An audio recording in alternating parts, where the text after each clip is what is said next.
Come and listen to my story about a man named Jed. A poor mountaineer barely kept his family fed.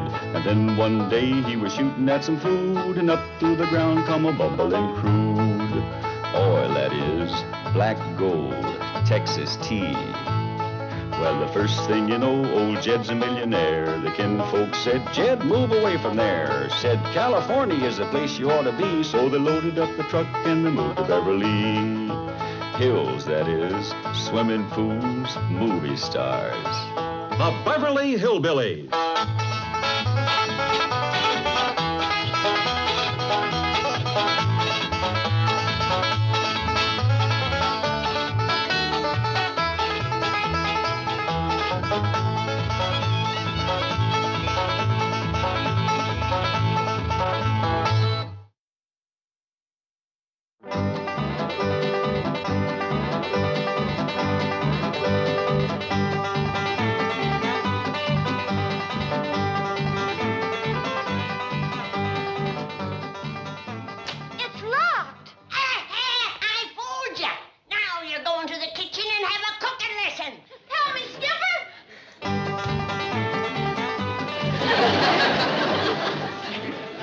Who could have locked this and took the key? Wasn't me, Uncle Jed.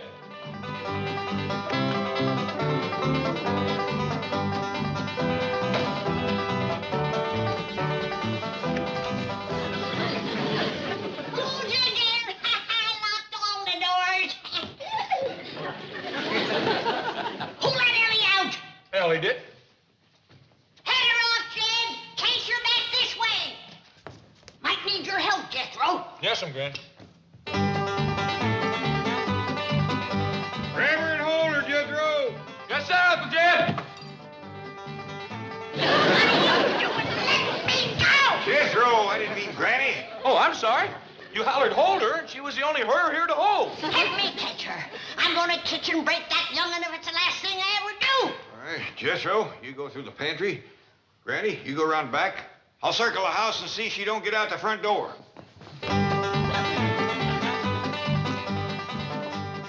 Hurry, Skip. Unlock the door.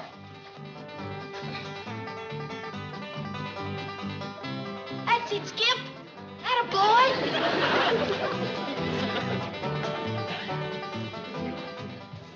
Come on, Skip. Turn the key. I got you trapped now. Hurry, Skip.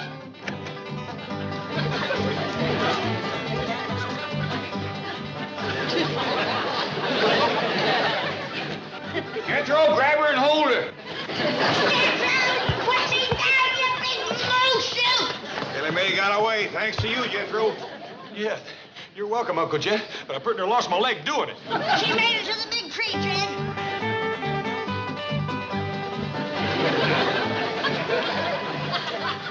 Jethro, how about shinning up that tree and getting her down? I'd sooner jump into a swamp full of gators. This ain't no time for swimming. Now get up that tree. I'm too young to die, Granny.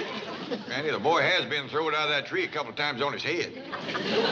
It ain't just that I got to fight Ellie up there in that treetop. She'll have her bobcat up there to help her. Her raccoon and her possum and no telling what all. There goes a little ape to join her side. Son of a gun can hang on with one hand and hit you with three. All right, you big fraidy cat. I'll go get her myself. No, Granny, Jethro and me will handle it. You just stick around the bottom of the tree and see that no more critters joins up with her. Come on, Jethro.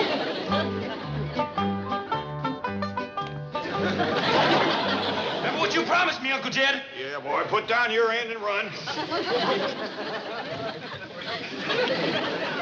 Where's Jethro? I'm gonna beat him up. You ain't gonna beat nothing but a great big batch of biscuit dough. Now you get busy and make your pa a nice pan of hot biscuits. You want hot biscuits, Pa? Well, it ain't that, Ellie. It's just that we figure you ought to be able to bake biscuits for your husband. Well, I ain't got no husband. Well, we're hoping all that'll change. You see, here in Beverly Hills, the girl's got a chance to marry up with a handsome movie star. Yeah, like Tom Mix or Hoot Gibson. Well, Granny, I hear tell that they got some new ones. Miss Jane was talking about a fella named Cary Grant. Grant? I don't think he's any relation. Now, Ellie Mae, supposing you was to marry up with Cary Grant, and old Cary looked up from the supper table and he says, Ellie Mae, honey, I'm just a-honing and a-pining for some hot biscuits to sop up my red-eyed gravy. What would you say to that? I I tell him to make his own biscuits the same way he made the gravy, because I can't make that neither.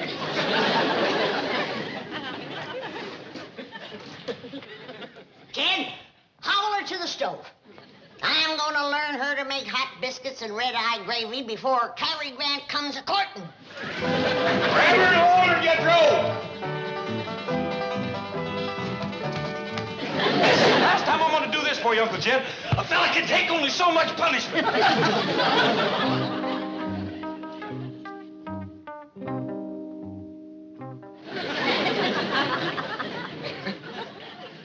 Ellie Mae, looks to me like you might be fixing to make biscuits. I reckon so, Paul. Flabbermilk biscuits, light as feathers. Did you put in the soda and the baking powder, Ellie? All there was. All there was? Why, that was a 2-pound can of baking powder.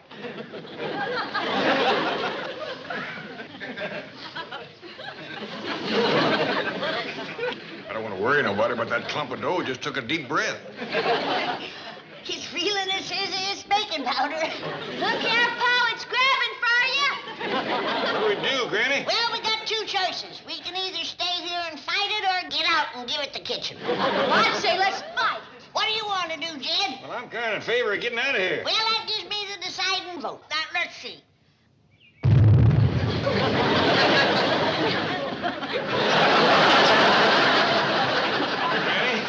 I kind of think we're going to have to find another way to get Ellie ready for court. Not me! Well, before we do anything, we got to catch her. She's headed right for the Drysdales. Well, come on. Jethro! And then, right in the middle of the final hand, those dreadful hillbillies came charging across our patio, painted like savages, and threw the bridge tournament into complete chaos. Well, I'm sure there was no harm done. No harm done. I dropped my cards. Mrs. Northcross fainted, and Mrs. Weston, our club champion, laid a low diamond from a hard bid and was wiped out. Now, Margaret, I tell you what. A visit to the beauty shop always sort of picks you up. Why don't you go over there, spend a few hours, and get the works? I spent the entire morning in the beauty shop. Well, no wonder you look so lovely. Well, why don't you go shopping and buy yourself a new deck of cards? Speaking of shopping, there's a new couturier in town I'd like to try. The House of Maurice. Everyone at the bridge luncheon was raving about the beautiful gowns he designs. Of course, he is terribly expensive. Don't give it a thought. You mean it? Of course. Stop thinking about it and go buy yourself a deck of cards. Very well. I guess we won't be going out much with Mother here. Your mother's coming? She seems to be the only one I can talk to. Well, how about this new couturier? I'd love to talk to him. Okay, you win. Milburn, you're so sweet, so kind, so understanding. Put them all together, they spell chicken.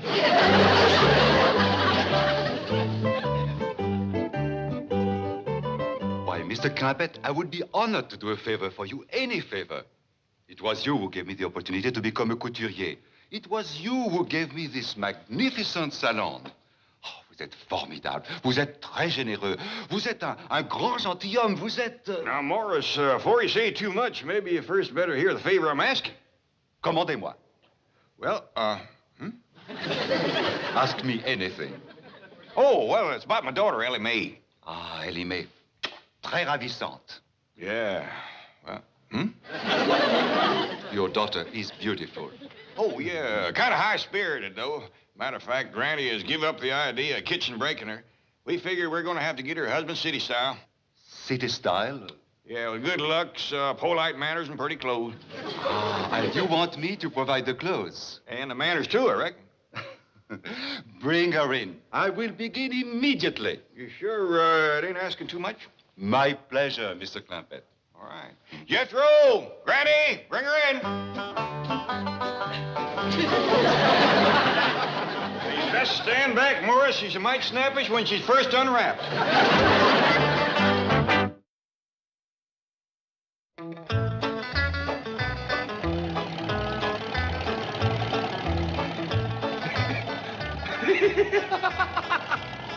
You sitting on a feather or something? No, sir, Uncle Jed. I'm just thinking about what that dress shop is going to look like when Ellie Mae gets done bouncing that Frenchman off the wall. She's going to turn that dude every way but loose. Ellie Mae don't balk at wearing pretty dresses. She done herself right proud in that style show, didn't she, Granny? Yeah, but I still say we should have hobbled her to the stove and learned her to cook. It ain't fitting for a girl to get married if she can't cook. Well, I was talking to Morris about that, and he says cooking ain't too important. Especially if Ellie was to marry up with a big movie star like Cary Grant. That don't make sense. You mean to tell me if Cary Grant comes home at night after working hard riding and roping and fighting them rustlers that he ain't gonna be hungry? Now, Morris says that some of them big movie stars hire folks to do nothing but fix victuals. Go on. Full-time hired hand just to cook for him?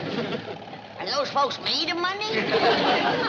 Well, a big star like Cary Grant must make a tolerable living. Hey, Uncle Jed, you know something? I think I'm going to be a movie star instead of a scientist or a brain surgeon. I'd sure like to have somebody cooking for me full-time. What do you think I do? Well, Jethro, if your cousin Ellie Mae marries up with Cary Grant, maybe he'll learn you the movie starring trade. Jiggity dog, I sure hope Ellie gets him, man. Well, don't hold your breath. I still say if Ellie can't cook, no man would look at her twice.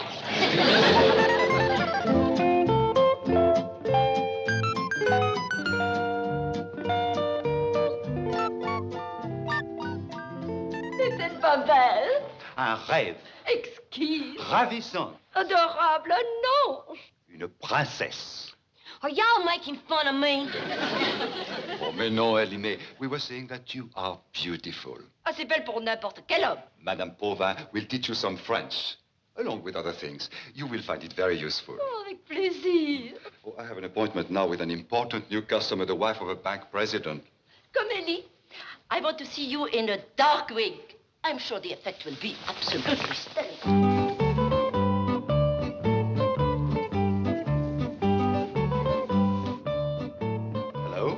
Oh, howdy there, Morris. This here is Jed Clampett. Well, Granny and me are just wondering whether Ellie's behaving herself. Monsieur Clampett, your daughter is approaching me now, and here she is, standing by my side. I can only say, oh, c'est un ange. C'est une beauté. Elle est plus belle qu'un... Sounds like Ellie's choking the poor fella. Ellie Mae, you let go of him. Votre père, your father. Ellie Mae. Young ladies do not whistle, they say. Enchanté. Now speak to your father. Père, father. Howdy there. Enchanté. That there's French for howdy, Pa, and... Ellie Mae, are you behaving yourself and doing what Morris and Miss Pauvin is learning you? Yes, sir, Pa. I mean, Père. That Mrs. Paul Van is learning me to talk French. Listen to this. Ouvre la porte. That means open the door. Well, doggy. Ellie Mae just learned how to say open the door in French. Don't you open it, Morris. She'll run off on you. Done happened to me twice already today. Now, Ellie Mae, Granny and me just want to say we's real proud of you. Now, you learn how to dress purty and talk that French real nice. Huh? Well, now, the first time you run into Cary Grant, you say it to him right off. Bye, honey. Say what to Cary Grant? Ellie Mae just learned how to talk some more French. Does it real nice, too. La plume de ma tante. Well, I hope it means hot biscuits and red-eyed gravy. Don't wait for me, Jenkins. I'll be a long time, I hope.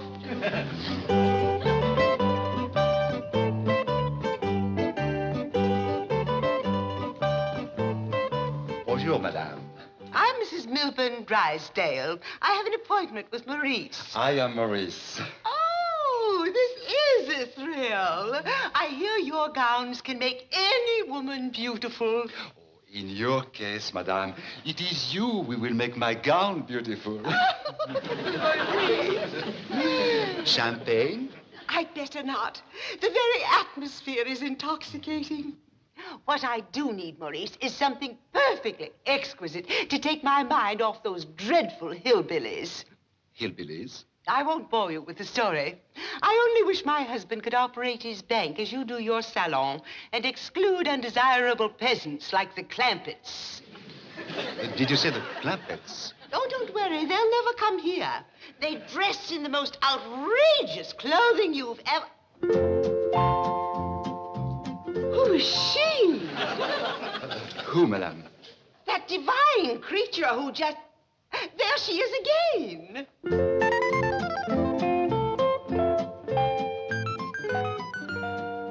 She's a customer.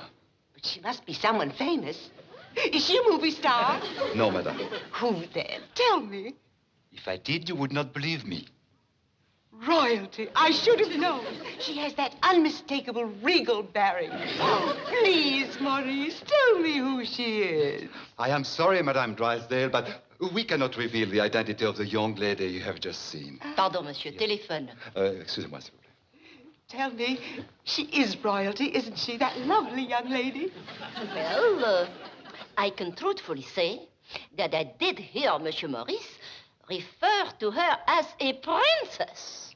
I knew it. This is just too thrilling.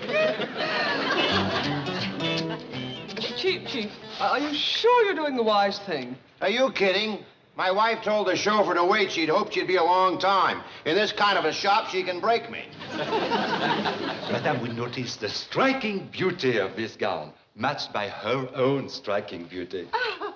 The motif is classic, the material is velvet, and the design is, of course, original. And the price is, of course, outrageous. Milburn, how utterly vulgar. How much is it?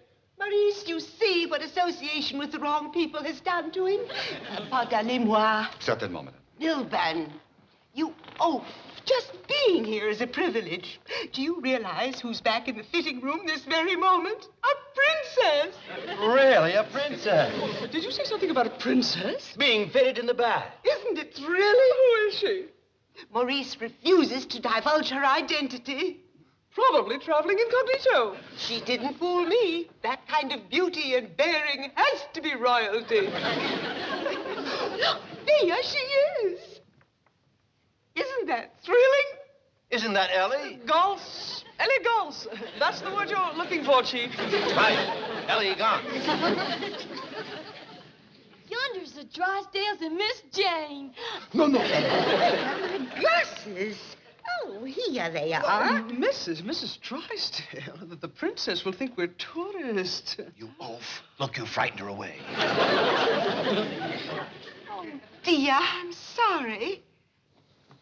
But why can't I just go over and say hi to my friends? Well, they'll think I'm putting on airs. Ellie, Madame Drysdale is how you say, comment dit-on en anglais, poseur?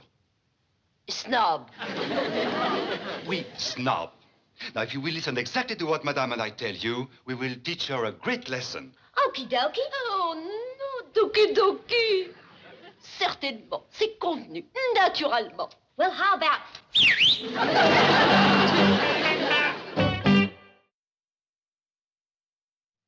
Well, now, Granny, with Ellie down there working so hard at becoming a lady, least we can do is bring her some company so she won't get lonesome. I reckon you're right, Jed. Come on, Jethro, hurry up with that company.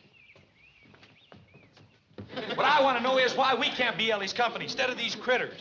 Jethro, if we was to go down there and stand around and watch Ellie studying ladying, she'd get nervous as a cat. Speaking of that, where's your favorite bobcat? Up in the tree, and if she wants it, she can come get it herself. Yeah, I reckon that'll be enough company. Skipper sure does look nice, don't he? Of course he does. He's got on my best tie. Dog, if he don't tie it better than you do. Well, if I had 4 hands, I could do some fancy tying, too. Fancy eating, too. Come on, drive on, Jethro.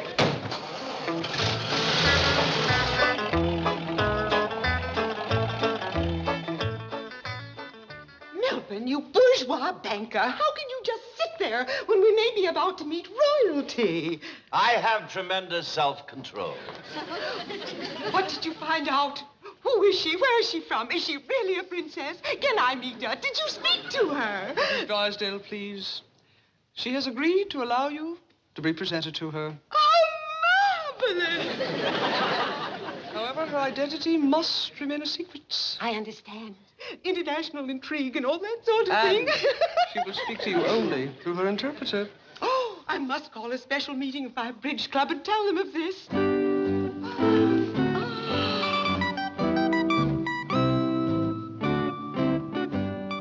Presenting Mr. and Mrs. Drysdale. Je vous présente Monsieur et Madame Drysdale.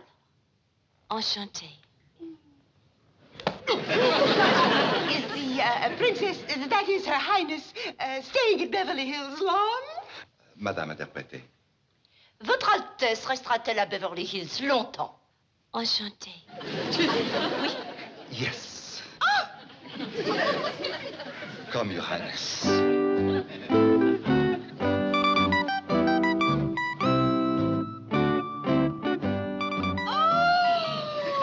Exciting experience.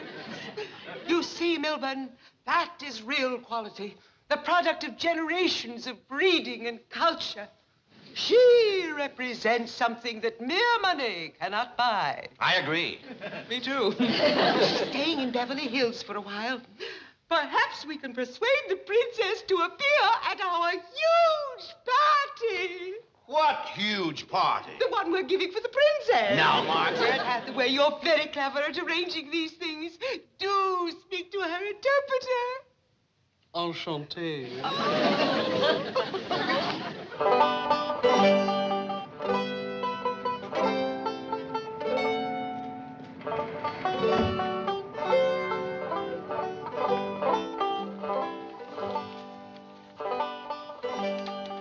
Excuse me, ma'am, but we're looking for my daughter. She's about your size, except she got yellow hair. Well, I'm Ellie. Well, doggy, that is Ellie Mae. Child, have you had your head up a stovepipe? Why, your hair is as black as soot. I know, Granny. This here's a wig. See? Like this.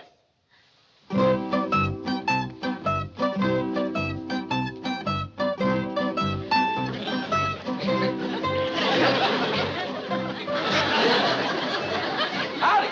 Well, howdy, Skipper. Sure is good to see you. You too, Jethro. Thanks. Oh, good. The entire royal family is here. Mrs. Drysdale would like to give a huge party for Ellie Mae. Mrs. Drysdale? She was mad at us this morning. Yeah, we was chasing Ellie, and we cut across her outdoor card parlor, and she got awful riled at us. Come in throwing things at us. Little sandwiches. They was good, too. Her attitude has changed. Will you attend the party, Ellie? Well, is the rest of my family invited, too? Mrs. Drysdale would be thrilled at the prospect. Excuse me. You see, Ellie, what becoming a lady has already done for you? Yes, sir, Paul. Did you speak to her? Will she accept? The princess will attend your party if her family and retinue are also guests. But of course they're all invited. I'll be honored. I shall so inform Her Highness. Now, Milton, if we are going to entertain the royal family, I insist that those untouchables next door be moved out. Margaret, how would you like it if the princess and her entire family and retinue were to occupy the Clampett mansion? Oh, Milton, I'd be the happiest woman in the world. No more complaints about the hillbillies? Never. And your mother will stay in Boston? Forever. Then you have my word on it.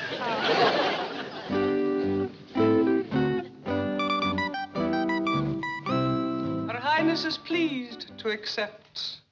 Your Highness. Oh, Miss Drysdale, now that you ain't mad at us no more, we can just cut out all this foolishness of bowing and French talk. We're right obliged for the party invite. Hope you have some more of them little sandwiches you was throwing at us. What's the matter, Miss Drysdale? You got a stomach ache? Reckon she's ailing, all right.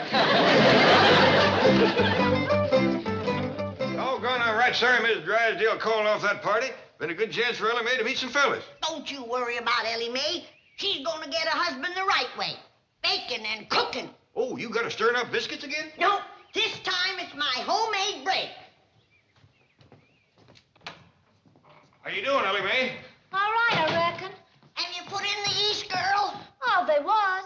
All there was. Why, that was a 2-quart crock. Reckon I I'd best get this outside before it gets out of control.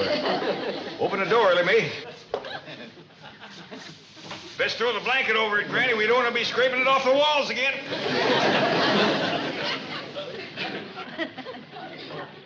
Now I know what Cousin Pearl used to say to you, Ellie Mae. Marry a man that knows how to make dough.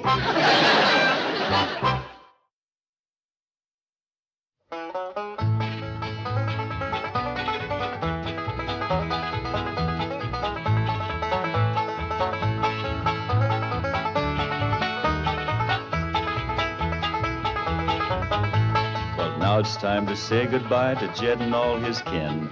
They would like to thank you folks for kindly dropping in.